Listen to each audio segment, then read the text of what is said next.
जरा एक पल रुकिए और अपने दिल से पूछिए, क्या आपने कभी देखा है कि इंसान लाख कोशिश कर ले, लेकिन कुछ चीजें फिर भी ठीक वैसे ही होती हैं जैसे पहले से तय हों? कभी सोचा है, अगर सब कुछ हमारे हाथ में होता तो कोई दुखी क्यों होता, कोई असफल क्यों होता? कहते हैं, जो किस्मत में लिखा है उसे कोई टाल नहीं सकता। आज की ये कहानी आपको ये सिखा देगी कि कोशिश कहाँ करनी है और स्वीकार कहाँ करना है। बहुत समय पहले की बात है। एक नगर में एक युवक रहता था। नाम था आरव। आरव मेहनती था, ईमानदार था और सपनों से भरा हुआ था।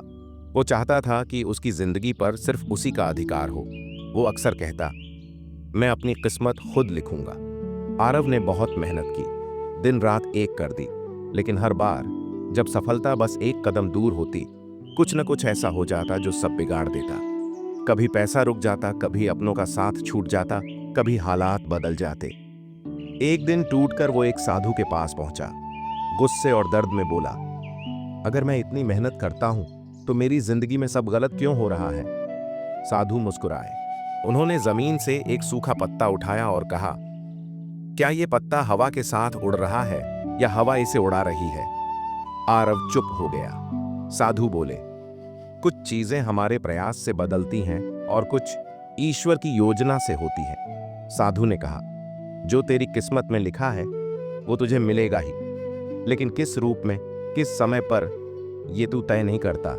आरव को बात समझ नहीं आई। साधु ने एक कहानी सुनाई। एक राजा था जो मृत्यु से बहुत डरता था।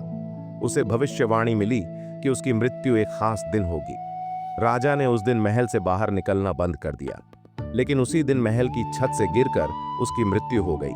साधु बोले, जिससे भागते हो वही तुम्हारा सामना करता है।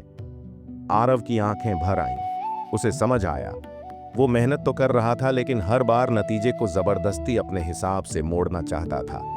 श्री कृष्ण कहते हैं, कर्म करो, फल मेरे ऊपर छोड़ दो। उस दिन के बाद आरव बदल गया। उसने मेहनत करना नहीं छोड़ा, लेकिन शिकायत करना छोड़ दिया। वो कहने लगा, जो मेरे हिस्से में होगा वो मुझे मिलेगा ही। धीरे धीरे उसकी जिंदगी में चमत्कार होने लगे। जो चीजें नहीं मिली थीं, उनसे बेहतर रास्ते खुलने लगे। जो रिश्ते टूटे थे, उनसे बेहतर लोग मिलने लगे। यही जीवन का नियम है। कभी कभी जो नहीं मिलता वो सज्जा नहीं होती, वो सुरक्षा होती है। याद रखिए, अगर कोई चीज आपसे दूर हो रही है तो शायद वो आपके लिए नहीं थी, और अगर कोई चीज आपके पास आ रही है तो उसे रोकने की ताकत किसी में नहीं। महादेव कहते हैं, जो होना है वो होकर रहेगा।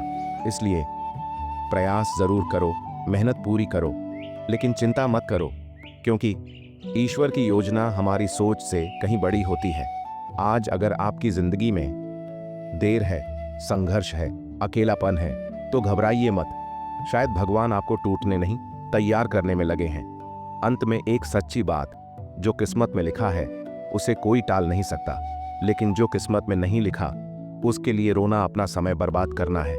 जो चला गया उसे जाने दो, जो आना है वो आएगा ही, क्योंकि जो किस्मत में लिखा है वो होकर ही रहता है।